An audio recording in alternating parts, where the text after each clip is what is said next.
On my 18th birthday, my parents left me at a bus station with a bag of clothes, sold my car, took all of my college money and said, "You're not our problem anymore." I disappeared without arguing. 3 weeks later, my grandmother's attorney opened a sealed letter, and my family lost their home. Now my mother calls me 45 times a day while my sister screams, "Give it back to us." I was 18 years old when my parents left me at a bus station with one bag of clothes, sold my car, emptied my college savings account and told me, "You're not our problem anymore." My father handed me a bus ticket to a town I had never been to, and my mother wouldn't even look at me when she walked away. 3 weeks later, my grandmother's attorney opened a sealed letter, and my family found out they no longer owned the house they had lived in for 25 years. I still remember the sound of the bus station doors opening and closing behind me. It was a Tuesday morning in March. The parking lot was half empty and the air in Columbus, Ohio, still had that cold feeling it gets before spring actually arrives. I was sitting on a metal bench with a black duffel bag between my feet. The zipper was broken, so I had tied a small piece of string around it to keep it closed. Everything I owned was inside that bag. A few shirts, 2 pairs of jeans, my laptop, a photo of my grandmother, a paperback book I had been reading for my English class. That was it. My father, Brian Miller, stood in front of me holding his car keys. He was wearing the same gray jacket he wore every winter. He didn't look angry. That was the strange part. He looked like he was finishing a simple task. My mother, Karen, stood next to him with her arms crossed. She kept looking at the clock on her phone. I asked them where my car was. My blue 2014 Honda Civic was supposed to be parked outside our house. I had worked 2 summers at a grocery store to help pay for it. It wasn't a luxury car, but it was mine. My father said, "We sold it yesterday." I thought I misunderstood him. "You sold my car?" He nodded. "You don't need it anymore." I looked at my mother because I thought she would say something. He didn't. Then I asked about my college account, the money my grandparents had left for my education. My father looked away for a second. That was when I knew. "How much did you take?" He didn't answer immediately. "Enough." I remember looking down at my hands. I had paint stains on my thumbnail because I had been helping my roommate decorate a school project the night before. I kept rubbing the stain with my finger. I didn't cry. I didn't scream. I just asked, "Why?" My mother finally spoke. "You've made your choices." I looked at her. "What choices?" She sighed like I was exhausting her. "Don't pretend you don't know." I did know what they were talking about. 6 months earlier, I had told them I wanted to move out after college. Not because I hated them. Not because I wanted to abandon them. I simply wanted to live my own life. I had been accepted into a business program at Ohio State, and I wanted to take an internship in another city during my junior year. My parents saw that as betrayal. They believed children were supposed to stay close, follow family expectations, and make decisions that kept the family comfortable. My father said, "You embarrassed us." I looked around the station. There were people walking past us carrying coffee cups and backpacks. A man was talking loudly on his phone near the ticket counter. A little boy was holding his mother's hand while staring at the vending machines. Everyone was living their normal morning. Mine had ended. My father placed the bus ticket on my bag. "You'll figure things out." That sentence stayed with me. Not because it was cruel. Because it was so easy for him to say. He had a home to return to. A wife beside him. A warm kitchen. A bedroom. I had a bus ticket. Before they left, I asked one more thing. "Did you really empty the account?" My mother finally looked at me. "It was family money." Then they walked away.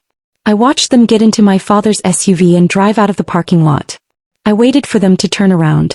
They didn't. The bus arrived 40 minutes later. I got on. I didn't know where I was going. The ticket was for a small town in Pennsylvania because my father said there was a cheap motel there and I could start somewhere. I spent the first night in a room that smelled like old cigarettes even though smoking wasn't allowed. The heater made a clicking sound every few minutes. I slept with my bag under my arm. The next morning I started making calls. I called old classmates. I called a professor. I called the financial aid office. I called every person I could think of. Most people were shocked. Some didn't know what to say. One friend asked if I had done something terrible. That question hurt more than anything. Because it meant my parents had already created a story about me. They had told people I was difficult, ungrateful, Disrespectful. They never told anyone they took my savings. They never told anyone they left me at a bus station. I found a small job at a coffee shop within 2 weeks. The manager, Lisa, didn't ask too many questions. She just said she needed someone who could show up on time. I rented a tiny room in a house with 3 other people. The window didn't close properly and I had to put a towel near the bottom to block the cold air. It wasn't what I imagined my 18th year would look like. But it was mine. I had control. And then 3 weeks after my parents left me, I received a phone call from a number I didn't recognize. It was my grandmother's attorney. My grandmother, Evelyn Miller, had passed away the previous summer. She was the only person in my family who never treated me like I belonged to someone else. She used to tell me, being family doesn't mean owning someone. At the time I thought she was just being kind. I didn't understand what she meant. The attorney introduced himself as Daniel Foster. He told me there was a letter my grandmother had left with instructions that it should only be opened if certain conditions were met. One of those conditions had happened. I asked him what conditions. He paused. Your parents have made financial decisions involving your inheritance. I sat on the edge of my bed. What inheritance? He explained that my grandmother had placed assets into a trust for me. The trust included money for education, but it also included a legal arrangement connected to the family home. The house my parents lived in. I was confused. My grandmother had owned that house before she married my grandfather. After they passed away, my parents continued living there. I always assumed it was theirs. It wasn't. Daniel told me my grandmother had allowed them to live there under specific conditions. One condition was that they could not use my inheritance or remove me from the family without consequences. When my parents emptied my college account and abandoned me, they triggered the legal terms of the trust. My grandmother had planned for the possibility that they would choose control over love. I sat there listening to him explain everything. I thought about all the times my grandmother had asked me strange questions. Do your parents respect your choices?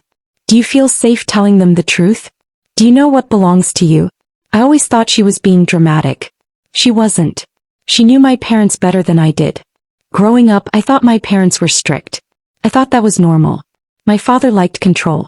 He wanted to know where I was, who I was with, what I was wearing, what classes I was taking. My mother followed his lead.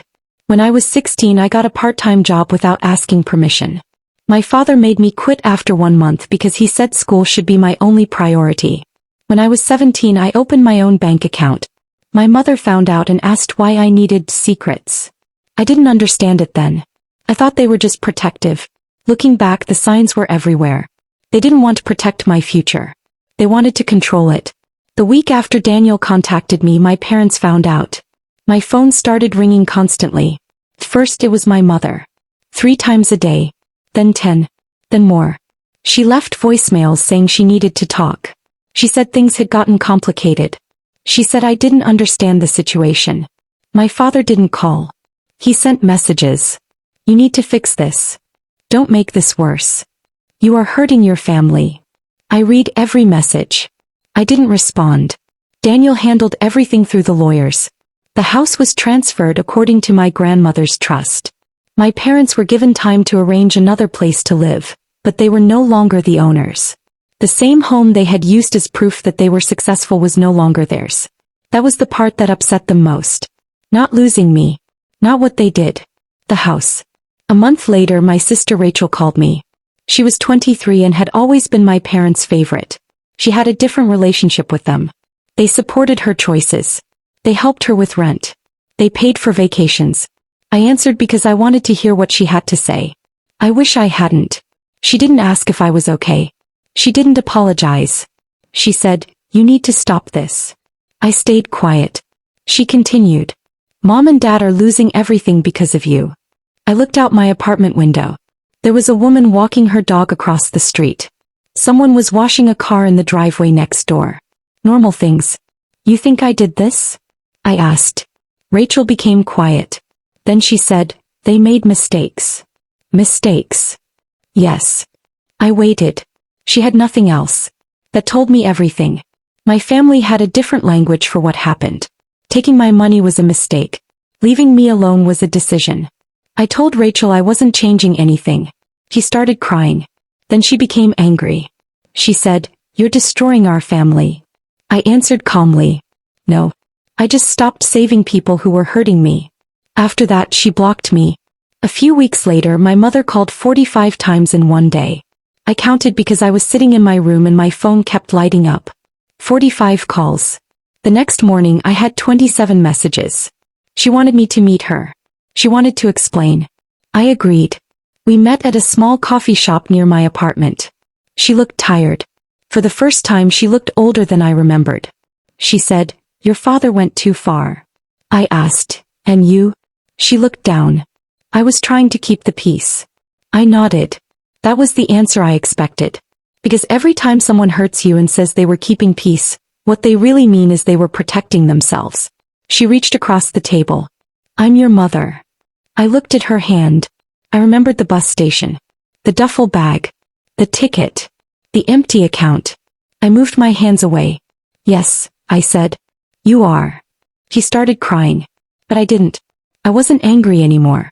Anger would have meant I was still waiting for them to become different people. I wasn't waiting. I finished college 2 years later. I paid my own way. I worked. I saved. I built a life without asking permission. I bought another car. A better one. Not because I wanted to prove anything. But as I could. My father eventually sent me one final message. It said he hoped one day I would understand what I had done. I never replied. Some people spend their whole lives waiting for an apology that will never come. I stopped doing that. The last time I drove past my old neighborhood, I saw the house. The same white paint. The same oak tree in the front yard. Different people living there. My parents had moved somewhere smaller. I didn't feel happy about that. I didn't feel sad either. It was just a house. For years they made me believe losing them would ruin my life. They were wrong. Losing them was the first time my life actually became mine. If this story touched you, take a moment to show your support by liking this video and subscribing to the channel for more emotional stories like this. Your support helps us continue sharing powerful experiences and unforgettable journeys. Thank you so much for watching, staying with us until the end, and being part of this community.